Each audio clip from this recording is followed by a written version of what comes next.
বিশ্বের সবচেয়ে বড় দাতা দেশ যুক্তরাষ্ট্র 2023 অর্থবছরে দেশটি 72 বিলিয়ন মার্কিন ডলার সহায়তা প্রদান করেছে।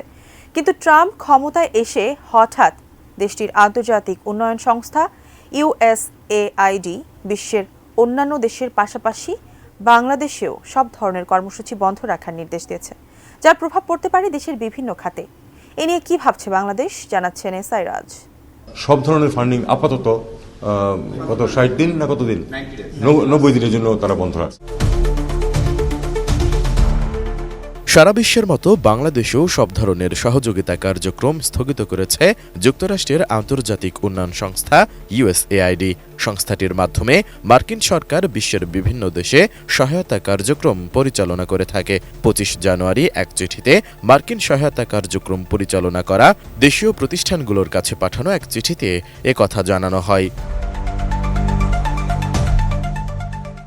এর আগে গত 20 জানুয়ারি আনুষ্ঠানিকভাবে ক্ষমতা গ্রহণের কয়েক ঘণ্টার মধ্যে ট্রাম্প তার বিদেশি উন্নয়ন সহায়তার কার্যক্রমে 90 দিনের স্থগিতাদেশ দেন। তবে এ আদেশের পরিসর তাৎক্ষণিকভাবে জানা যায়নি। বাংলাদেশও মার্কিন তহবিলপ্রাপ্ত বিভিন্ন প্রকল্পের অংশীদার। এর মধ্যে মার্কিন অনুদানপ্রাপ্ত অনেক এনজিও রয়েছে। তারা এই আদেশের প্রভাব নিয়ে উদ্বিগ্ন। তিনি তার যে নীতিমালা সেগুলি যে আগের থেকে ভিন্ন, এটা তো সর্বজন বিদিত। কাজে আমাদেরকে দেখতে হবে যে আসলে আলটিমেটলি কি দাঁড়ায়, এবং যে কোনো পরিস্থিতি সৃষ্টি হবে তখন সেটা আমাদেরকে মোডাস ভিভেন্ডি বের করে নিতে হবে যে আমরা কি করে সেটাতে আমাদের স্বার্থ রক্ষা করতে পারব। 250-টিরও বেশি ডিজাইন অপশন নিয়ে ওয়ালটন স্মার্ট ফ্রিজ, বোঝে আপনার প্রয়োজন। এদিকে ইউএসএআইডির নির্দেশনার বিষয়টি আনুষ্ঠানিকভাবে বাংলাদেশ সরকারকে এখনো জানানো হয়নি। তবে এটি প্রত্যাশিত বলে মন্তব্য করেছেন পররাষ্ট্র উপদেষ্টা মোহাম্মদ তৌহিদ হোসেন। 26 জানুয়ারি পররাষ্ট্র মন্ত্রণালয়ে সাংবাদিকদের এক প্রশ্নের জবাবে এ মন্তব্য করেন তিনি।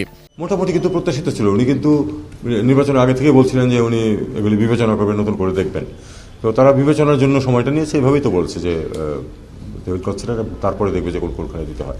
এটা ধরে নেওয়া যায় যে এটা এ ধরনের ফান্ডিং কমবে, এটা তো সবাই আশঙ্কা করছে। না, কান্ট্রি স্পেসিফিক না।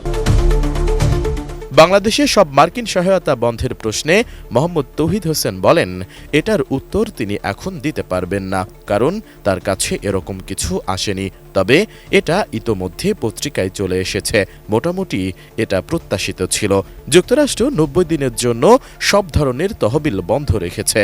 মার্কিন প্রেসিডেন্ট ডোনাল্ড ট্রাম্প কিন্তু নির্বাচনের আগে থেকেই বলেছিলেন এগুলো বিবেচনা করে নতুন করে দেখবেন। তারা বিবেচনার জন্য সময়টা নিয়েছেন। ধরে নেওয়া যায় এ ধরনের তহবিল কমবে, এটা তো সবাই আশঙ্কা করেছিল। এই নির্দেশনার ফলে রোহিঙ্গাদের বাৎসরিক অর্থায়নে কোনো প্রভাব পড়বে কিনা জানতে চাইলে পররাষ্ট্র উপদেষ্টা বলেন, আমরা একটা নতুন বাস্তবতায় তো আসছি, এটা নিয়ে কোনো সন্দেহ থাকা উচিত না। কারণ মার্কিন যুক্তরাষ্ট্রে নতুন প্রেসিডেন্ট এসেছেন, তার যে নীতিমালা সেগুলো যে আগের থেকে ভিন্ন এটা সবাই জানতেন। আমাদের দেখতে হবে আসলে শেষ অবধি কি দাঁড়ায়, এবং যে কোনো পরিস্থিতি যখন সৃষ্টি হবে তখন সেটা আমাদের ম্যারিটস বিহাইন্ডে বের করতে হবে, কিভাবে আমাদের স্বার্থ রক্ষা করতে হবে। এসআই রাজ, এটিএন নিউজ।